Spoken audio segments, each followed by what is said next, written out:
तो आइए शुरू करते हैं बिना किसी भूमिका के। और मानव का विकास हमेशा एक प्रश्न यहाँ से अवश्य पूछे जाने की परंपरा रही है। तो आइए फटाफट रिवाइज कर लेते हैं हम लोग, है ना। और एक प्रश्न ऐसा आता है कि मानव मनुष्य का आदि पूर्वज कौन सा है, मनुष्य का पहला मानव जिसने धरती पर पैर रखा वो कौन सा है, किसने पाषाण उपकरणों का उपयोग किया, किसने आग की खोज, किस तरह के तमाम प्रश्न हैं। तो आज आपको इन सब प्रश्नों के उत्तर बहुत सीरीज से बहुत क्रमानुसार मिलने वाले हैं। तो आप यहाँ से देखिए, मानव की उत्पत्ति एवं विकास, वैज्ञानिक अवधारणा, है ना। तो आप देखते चलिएगा, जहां पे जरूरत पड़ेगी मैं वहां पर आपको डिस्कस कर दूंगा चीजों को। प्राइमेट्स यानी कि नरवानर, जिनके अंतर्गत मूलतः 4 जीवों का समूह शामिल किया गया है।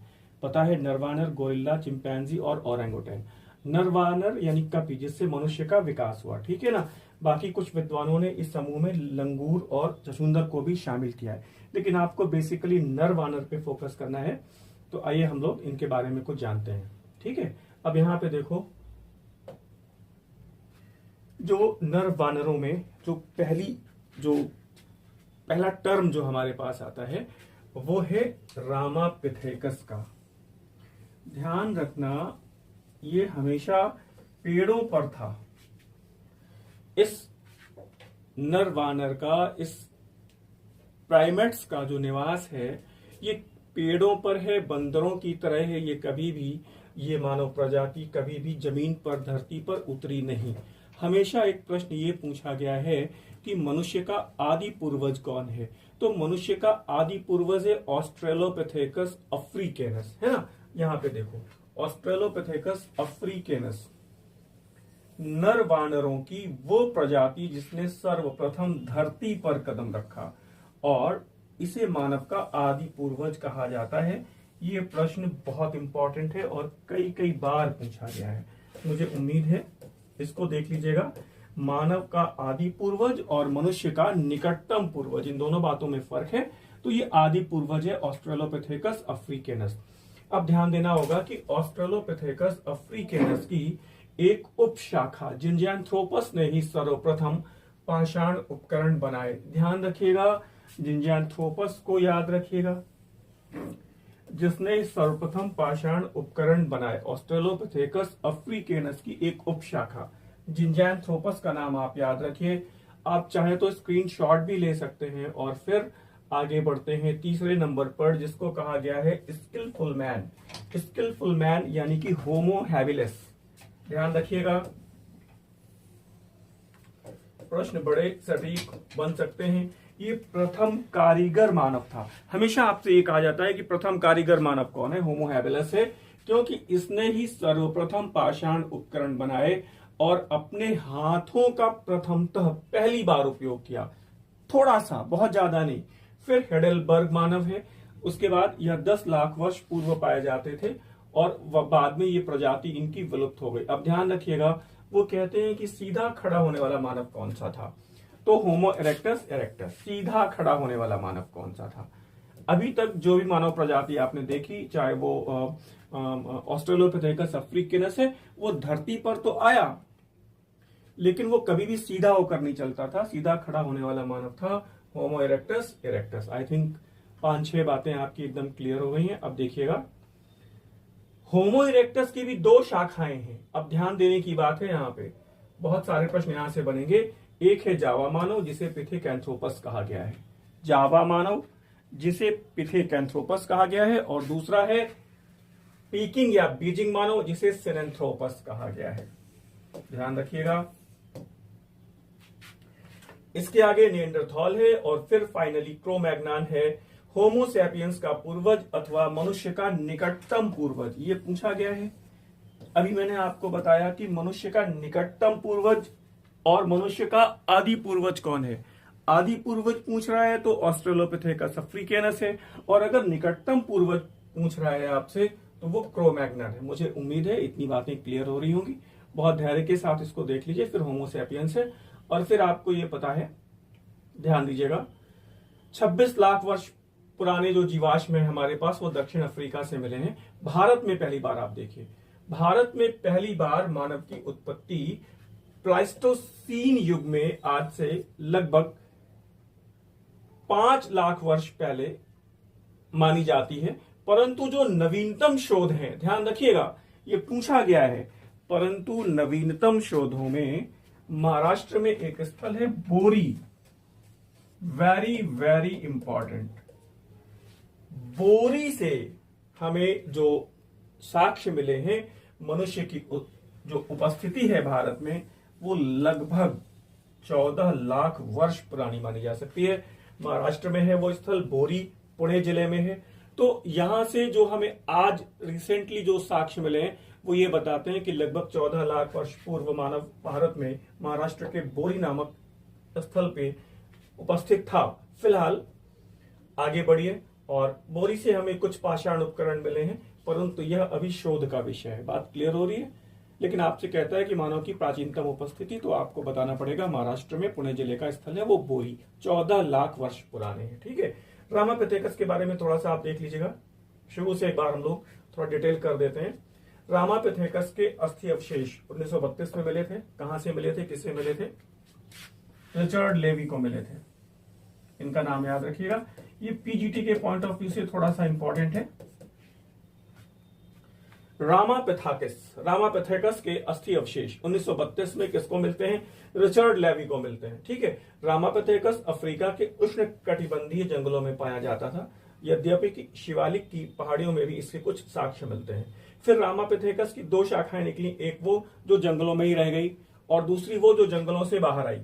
ध्यान रखिएगा, दूसरी वो जो जंगलों से बाहर आई, और वही मानव प्रजाति थी जो नई शाखा जो जंगलों से बाहर निकली और मैदानी भागों में जाकर इसने अपना विकास किया।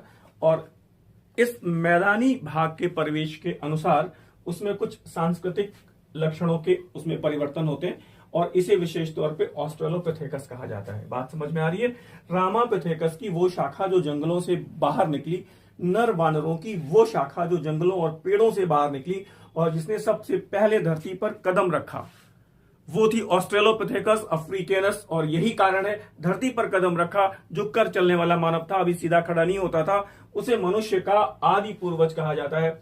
और ये देखिए फिर से आपके सामने है ऑस्ट्रेलोपिथेकस अफ्रीकेनस, वानरों की वो प्रजाति जिसने सर्वप्रथम धरती पर कदम रखा, और उसे ऑस्ट्रेलोपिथेकस अफ्रीकेनस का नाम दिया गया है। इसे होमोसेपियंस मानव का आदि पूर्वज कहा जाता है। बहुत बहुत इंपॉर्टेंट बात है, ध्यान रखिएगा।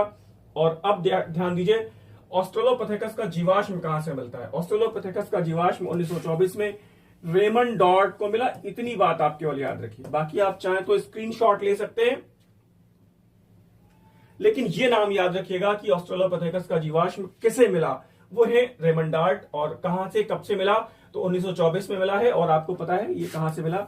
तो ट्रांसवाल स्थल है दक्षिण अफ्रीका में, और वहां पे तवांग या टोंग्स चूने की खान से खोजा गया है ये।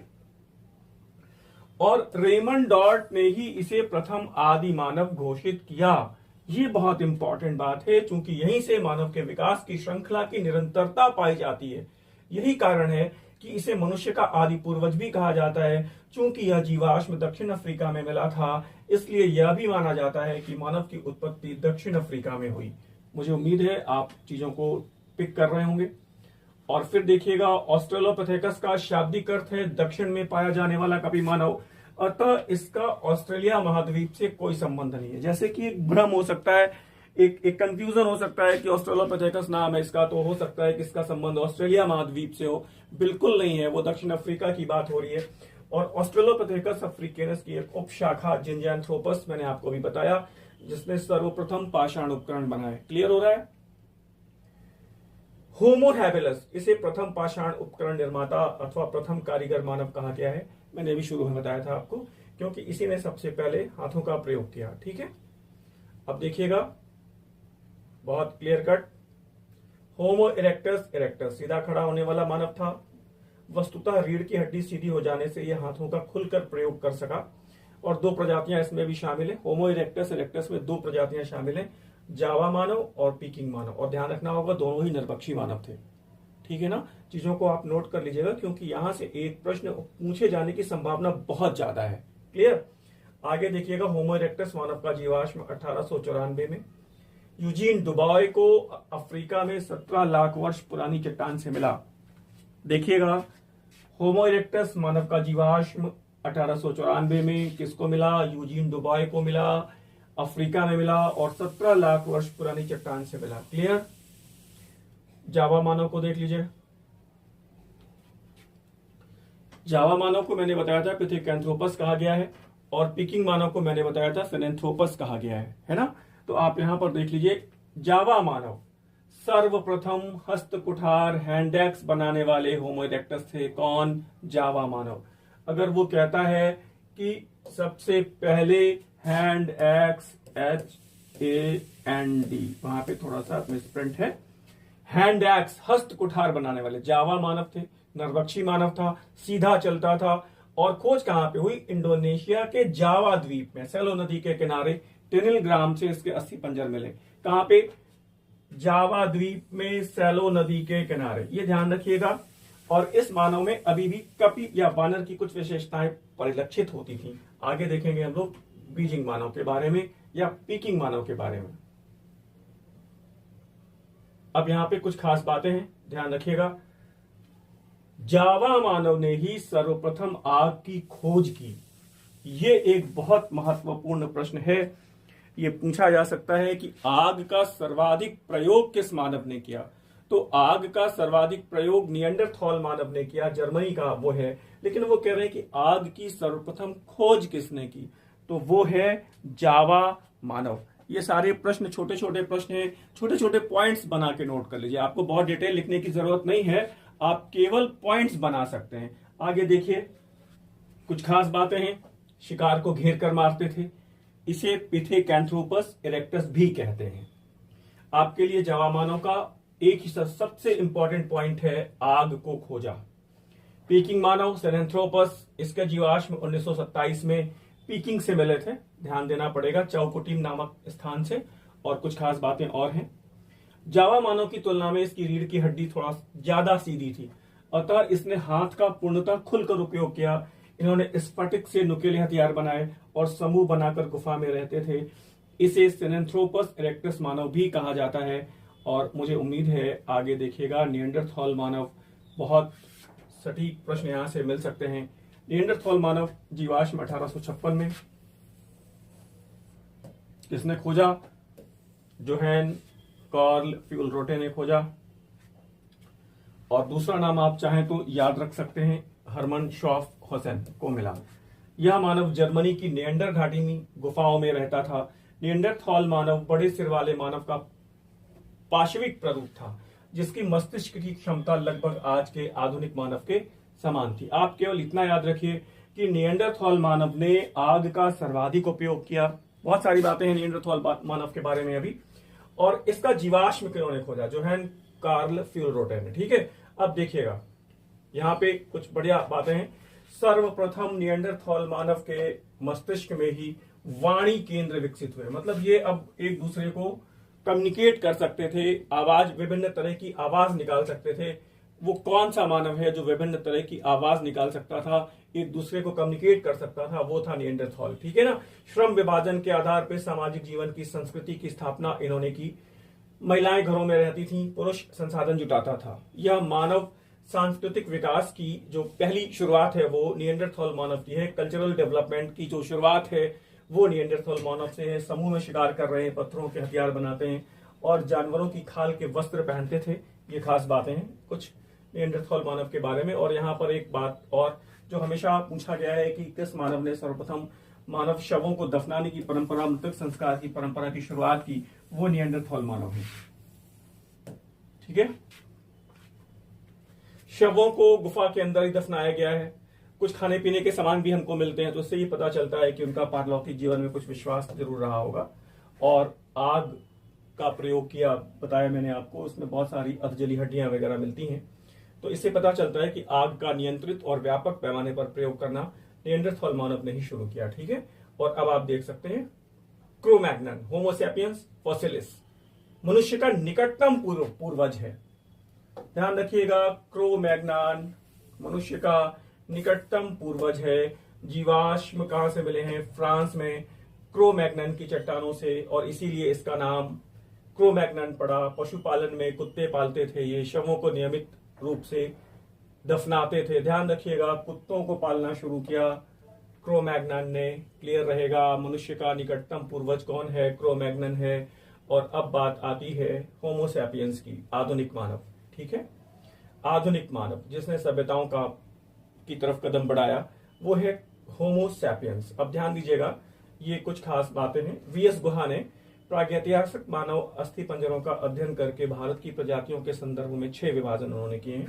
पहली है निग्रोटो या नेग्रिटो, ध्यान रखिएगा। धनुष बाण की शुरुआत किसने की, किस प्रजाति ने की? नेग्रिटो या निग्रोटो ने की। प्रोटोअस्लायड, लिंगोपासना और तिथि गणना की शुरुआत कहां से हुई है? वो हुई है प्रोटोअस्लायड से। क्लियर हो रहा है? मुझे उम्मीद है यहां से आपको एक प्रश्न मिल सकता है, तो स्क्रीनशॉट ले सकते हैं, लिख सकते हैं। मंगोलॉयड्स, फिर भूमध्य सागरी। ये बहुत इंपॉर्टेंट है। नगरीय सभ्यता की शुरुआत, व्यापार वाणिज्य, नौ परिवहन की शुरुआत, भूमध्य सागरी मानव, मेडिटेरियंस, अल्पाइंस, नार्डिक। आर्यों की प्रजाति जो है वैदिक सभ्यता के प्रतिनिधि हैं, वो है नार्डिक। ये सब बड़े इंपॉर्टेंट जो प्रश्न है वो देख लीजिए आप। और कुछ और आगे जो हमेशा पूछे गए हैं। 1982 5 दिसंबर, डॉक्टर अरुण सोनकिया, नर्मदा नदी घाटी हथनौरा से प्राचीनतम होमो सैपियंस होमो इरेक्टस की खोपड़ी प्राप्त की।